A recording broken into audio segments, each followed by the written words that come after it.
वंचित बहुजन आघाडीचे राज्य प्रवक्ते आणि आदरणीय ॲडव्होकेट बाळासाहेब आंबेडकर यांचे विश्वासू शिलेदार ॲडव्होकेट डॉक्टर अरुण जाधव सध्या भटके-विमुक्त समाजाच्या न्याय हक्कांसाठी मुसाफिरी यात्रा काढत आहेत. स्वातंत्र्याच्या 78 वर्षांनंतरही घरगणना, जनगणना, शिक्षण, आरोग्य आणि मूलभूत अधिकारांपासून वंचित असलेल्या भटक्या-विमुक्त समाजाचे वास्तव शासन आणि समाजासमोर आणण्याचे महत्त्वपूर्ण काम ही यात्रा करत आहे. उपेक्षितांच्या वेदनांचा आवाज देणारी आणि त्यांच्या अस्तित्वाच्या लढ्याला बळ देणारी ही यात्रा सामाजिक न्यायाच्या चळवळीतील एक महत्त्वाचे पाऊल ठरत आहे. जय भीम आणि नमस्कार. मी आकाश शेलार आणि तुम्ही पाहताय प्रबुद्ध भारत.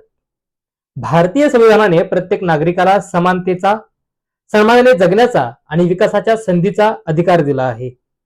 स्वातंत्र्य मिळून जवळपास 8 दशके उलटली. देशाने विकासाची अनेक शिखरे गाठली. तंत्रज्ञानाच्या क्षेत्रात आपली प्रगती केली, परंतु आजही समाजातील काही घटक मूलभूत अधिकारांपासून वंचित असताना दिसत आहेत. त्यामध्ये भटके-मुक्त आणि आदिवासी समाज हा सर्वाधिक दुर्लक्षित घटक आहे. या समाजाच्या प्रश्नांना वाचा फोडण्यासाठी आणि त्यांच्या अस्तित्वाची नोंद शासनाच्या यंत्रणेत व्हावी यासाठी सुरू असलेली मुसाफिरी यात्रा ही फक्त एक जनजागृती मोहीम नाही, तर सामाजिक न्यायासाठीची एक महत्त्वपूर्ण चळवळ सुद्धा आहे. आज आपण घरगणना आणि जनगणना याकडे केवळ एक शासकीय प्रक्रिया म्हणून पाहतो, परंतु एखाद्या व्यक्तीची शासनाकडे अधिकृत नोंद असणे म्हणजे त्याच्या अस्तित्वाची, नागरिकत्वाची आणि हक्काची नोंद असणे आहे. दुर्दैवाने भटके-विमुक्त समाजातील हजारो कुटुंबे गावाबाहेर, पालांमध्ये, तांड्यांवर, जंगलात आणि तात्पुरत्या निवाऱ्यांमध्ये राहत असतात. त्यामुळे सरकारी यंत्रणा अनेकदा त्यांच्यापर्यंत पोहोचत नाही आणि हे लोक जनगणना आणि घरगणनेपासून वंचित राहतात. आणि या गंभीर प्रश्नाकडे शासन आणि समाजाचे लक्ष वेधण्यासाठी ॲडव्होकेट अरुण जाधव यांच्या नेतृत्वाखाली सुरू असलेली मुसाफिरी यात्रा कौतुकास्पद आहे. ही यात्रा गावोगावी जाऊन भटके-विमुक्त समाजाशी संवाद साधत आहे, त्यांच्या समस्या ऐकत आहे आणि त्यांना त्यांच्या अधिकारांविषयी जागृत करत आहे.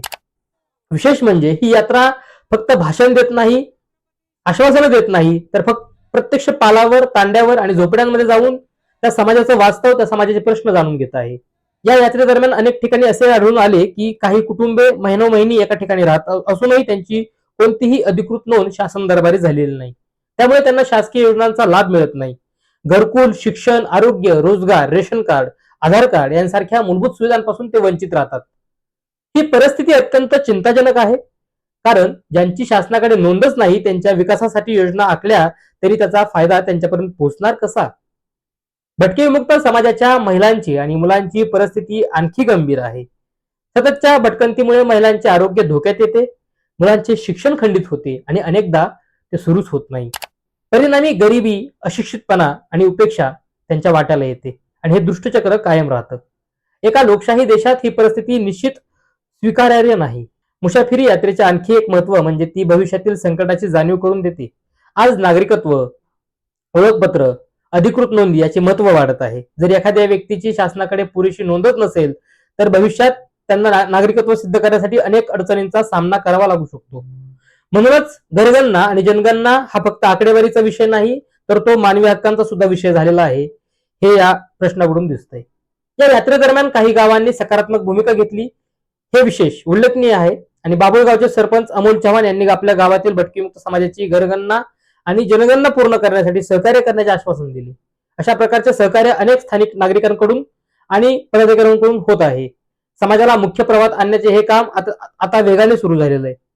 खरं तर भटके-मुक्त समाज हा भारताच्या सांस्कृतिक आणि सामाजिक वारसाचा महत्वाचा भाग आहे. अनेक पारंपरिक कला, कौशल्य आणि लोकसंस्कृती त्यांनी जपल्या आहेत, परंतु आजही त्यांना उपेक्षा, संशय आणि दुर्लक्षाचा सामना करावा लागतो. या प्रश्नांकडे फक्त सहानुभूती नाही, तर अधिकाराच्या दृष्टिकोनातून आणि हक्काच्या दृष्टिकोनातून पाहण्याची आता आपल्यावर गरज आहे. मुसाफिरी यात्रा हे काम करत आहे. ही यात्रा शासनाला जबाबदारीची जाणीव करून देत आहे आणि समाजालाही आपल्या दुर्लक्षित बांधवांकडे पाहण्याचा नवा दृष्टिकोन देत आहे. अशा उपक्रमांमुळे भटके-मुक्त समाजाचा आवाज शासनांपर्यंत पोहोचेल आणि त्यांच्या समस्यांवर ठोस उपाययोजना होण्याची आशा निर्माण होते. आज गरज आहे ती या चळवळीला अधिक मजबूत, व्यापक करण्याची आणि त्यांना पाठिंबा देण्याची. प्रत्येक नागरिक, सामाजिक कार्यकर्ता, लोकप्रतिनिधी आणि सरकारी अधिकारी यांनी या विषयाचे गांभीर्य समजून घेतले पाहिजे. भटके-विमुक्त समाजाची घरगणना आणि जनगणना 100% पूर्ण होणे ही फक्त त्यांची गरज नाही, तर लोकशाही व्यवस्थेची जबाबदारी सुद्धा आहे. मुसाफिरी यात्रा आपल्याला एक महत्वाचा संदेश देते. जोपर्यंत समाजातील शेवटचा माणूस शासनाच्या नोंदीत येत नाही, तोपर्यंत विकासाची गाथा अपुरीच राहणार आहे. आणि म्हणूनच या यात्रेचे मनापासून कौतुक केले पाहिजे, कारण ती फक्त प्रवास करत नाही तर उपेक्षितांच्या आयुष्यात आशेचा प्रकाश सुद्धा निर्माण करत आहे. भटके विमुक्त समाजाला त्यांचे हक्क, ओळख आणि सन्मान मिळवून देण्यासाठी सुरू असलेली ही यात्रा सामाजिक न्यायाच्या दिशेने टाकलेले एक महत्वपूर्ण पाऊल आहे. जय भीम, धन्यवाद.